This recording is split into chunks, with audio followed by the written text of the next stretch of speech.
अस्सलामुअलैकुम, welcome back to my YouTube channel. This is me Fatima Hashmi. कैसे हैं आप सब? उम्मीद करती हूँ खैरियत से होंगे। तो गाइस, आज की जो हमारी वीडियो है वो है बीएसएन के बारे में, यानी बीएस नर्सिंग के बारे में। बीएस नर्सिंग क्या है, इसका स्कोप क्या है, इसका मेरिट क्या है, इसका एलिजिबिलिटी क्राइटेरिया क्या है, इसका फीस स्ट्रक्चर क्या है, सैलरी पैकेज क्या है, करियर अपॉर्चुनिटीज़ क्या है, जॉब अपॉर्चुनिटीज़ क्या क्या हैं, और कौन सी यूनिवर्सिटीज़ हैं जो ये प्रोग्राम ऑफर कर रही हैं।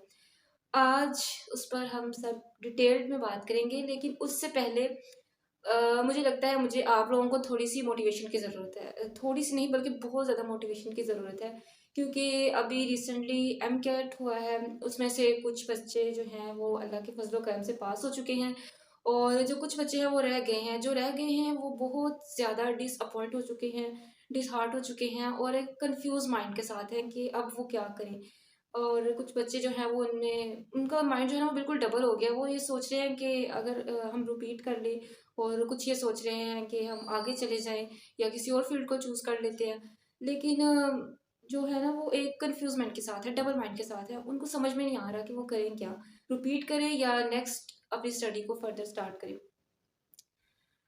अ, तो मैं सबसे पहले उन बच्चों को सजेशन दूंगी कि देखिए, जो भी होता है ना हमारी बेहतरी के लिए होता है। अगर आपने इतनी मेहनत की है कि आप उस चीज़ को अचीव करने के लिए आपने दिन रात एक कर दिए हैं, फिर भी आप उस गोल को अचीव नहीं कर पा रहे हैं, तो उसमें अल्लाह ताला की कोई ना कोई बेहतरी होती है, कोई हिकमत होती है।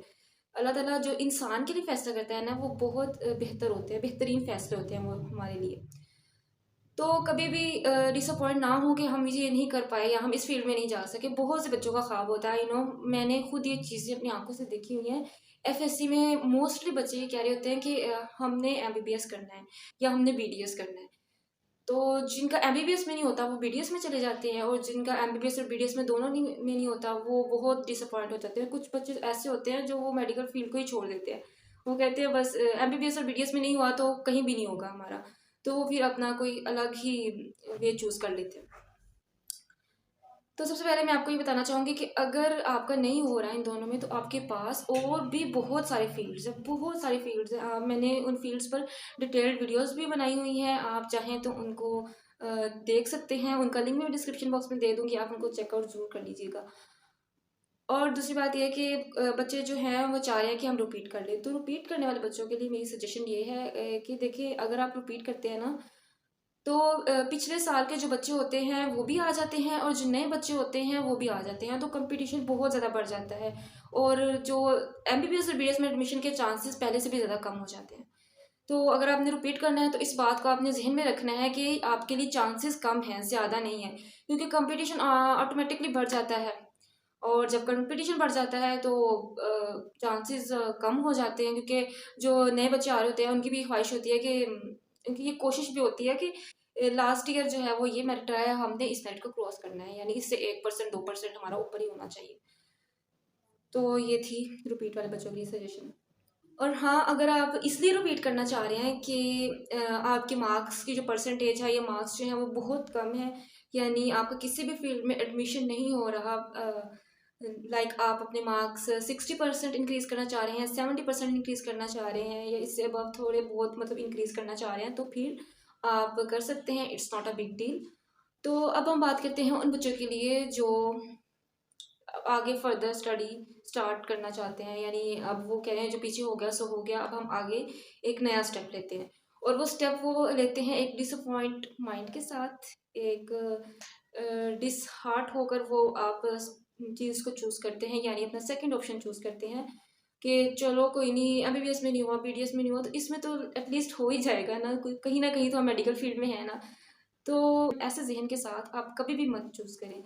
ये बहुत गलत बात होती है, क्योंकि जब आप उस चीज़ को एक डिसअपॉइंट माइंड के साथ चूज़ करते हैं ना, तो आप उसको बस एक दिल के साथ नहीं कर रहे। तब कहते हैं हाँ बस ठीक है, मेरा इसमें हो गया, बस मेरे ये कौन सा एमबीबीएस है, ये कौन सा बीडीएस है। तो ये चीज़ जो होती है ना, ये इंतहाई गलत बात होती है। जब आप किसी चीज़ को अपने दिल से नहीं कर रहे होते ना, आप उस फील्ड में आप अपना दिल नहीं लगा रहे होते, या आप उसके मुताबिक अपने जहन को सेट नहीं करते, तब तक आप वो काम जो है ना पूरे तरीके से मुकम्मल तौर पर सर अंजाम नहीं दे सकते।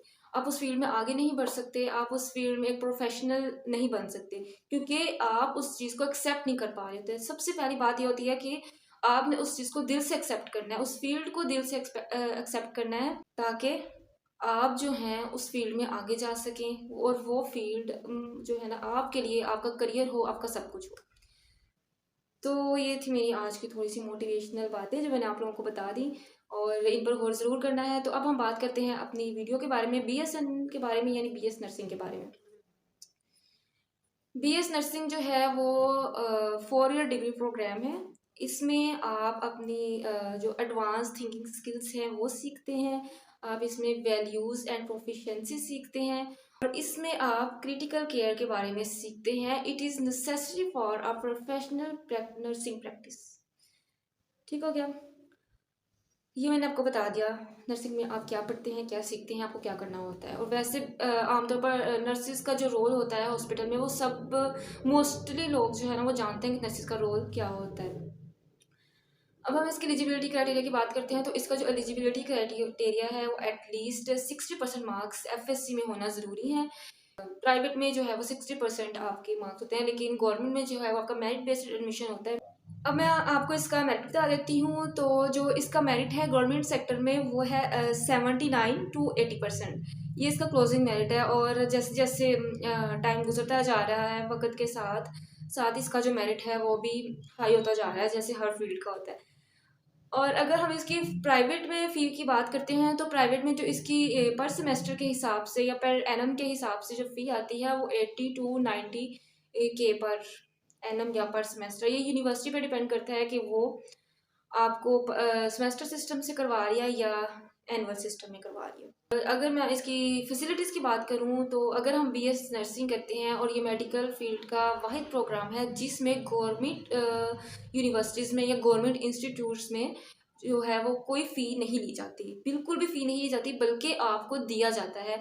यानी पर मंथ के हिसाब से आपको 37,000 दिया जाता है। ये आपका स्टार्टिंग से ही स्टार्ट हो जाता है। जब आप बीएस नर्सिंग में एडमिशन लेते हैं तो फर्स्ट मंथ से ही आपका ये सैलरी पैकेज जो है वो स्टार्ट हो जाता है, आपको इसमें कोई फ़ी नहीं पे करना पड़ती। लेकिन अगर आप प्राइवेट में बीएस नर्सिंग कर रहे हैं तो उसमें आपको फ़ी पे करना पड़ती है, और उसमें आपको ऐसा कोई स्कॉलरशिप वगैरह या ऐसा कोई वजीफ़ा नहीं दिया जाता। तो अब हम बात करते हैं कि इसका सैलरी पैकेजेस क्या हैं। तो अगर हम बीएस नर्सिंग के सैलरी पैकेज की बात करें तो इसका सैलरी पैकेज जो है वो एमबीबीएस और बीडीएस से भी ज़्यादा होता है। पर मंथ के हिसाब से आप जो आपका स्टार्टिंग सैलरी पैकेज है वो है 50,000 to 60,000। और जैसे जैसे आपकी पोस्ट आगे जाती जाएगी, आपकी स्किल्स अच्छी होती जाएंगी, आपका एक्सपीरियंस अच्छा होता जाएगा, वैसे वैसे आपकी पोस्ट भी आगे जाती जाएगी, और आपका जो है सैलरी पैकेज वो ज़्यादा हो सकता है, 1.5 लाख या 2.5 लाख तक आपका जा सकता है बीएस नर्सिंग में। हम इसकी जॉब अपॉर्चुनिटीज़ के बारे में बात कर लेते हैं कि बीएस नर्सिंग करने के बाद आप किस जगह पर जॉब कर सकते हैं। सबसे पहले आपके पास हॉस्पिटल्स आ जाते हैं, जिनमें आपके पास गवर्नमेंट हॉस्पिटल्स आ जाते हैं और प्राइवेट हॉस्पिटल्स आ जाते हैं। इसके अलावा आपके पास क्लिनिक्स आ जाते हैं, प्राइवेट क्लिनिक्स आ जाते हैं, और इसके अलावा आपके पास एनजीओज आ जाते हैं, आर्म्ड फोर्स आ जाती हैं, और इसके अलावा आपके पास एजुकेशनल इंस्टीट्यूट्स आ जाते हैं। यानी आपने अगर बीएस नर्सिंग किया हुआ है, आप एजुकेशनल इंस्टीट्यूट्स में एज अ टीचर भी आप पढ़ा सकते हैं। अब हम बात करेंगे इसके कैरियर अपॉर्चुनिटीज़ क्या क्या हैं। यानी ये तो मैंने आपको बता दिया कि आप बीएस नर्सिंग के बाद कहाँ कहाँ जॉब कर सकते हैं, लेकिन अब हम बात करेंगे कि आप बीएस नर्सिंग करने के बाद किस किस पोस्ट पर जॉब कर सकते हैं। ठीक है, तो अब हम बात करते हैं कैरियर अपॉर्चुनिटीज़ के बारे में। इसमें एज अ स्टाफ नर्स के तौर पर काम कर सकते हैं, आईसीयू नर्स के तौर पर काम कर सकते हैं, वार्ड नर्स के तौर पर काम कर सकते हैं, आप नर्सिंग मैनेजर के तौर पर काम कर सकते हैं, और आप काउंसलर के तौर पर काम कर सकते हैं।